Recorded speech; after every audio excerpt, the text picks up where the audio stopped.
నారా చంద్రబాబు నాయుడు గారు 90s నేను హైదరాబాద్కి షిఫ్ట్ అయినప్పుడు, ఆయన ముఖ్యమంత్రిగా అయ్యి కొన్ని సంవత్సరాలు అయిన తర్వాత రోడ్ల మీద వెళ్తున్నప్పుడల్లా మాకు 2020 విజన్ స్టేట్మెంట్ అనేది ఇప్పుడు ఉండేది.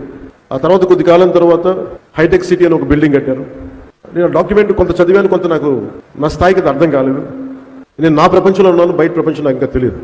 కానీ ఆయన తన కోసం కలలు కనలేదు, తెలంగాణ ఆంధ్రప్రదేశ్ ఉమ్మడి ఆంధ్రప్రదేశ్ కోసం కలలు కన్న ఒక మహానాయకుడు.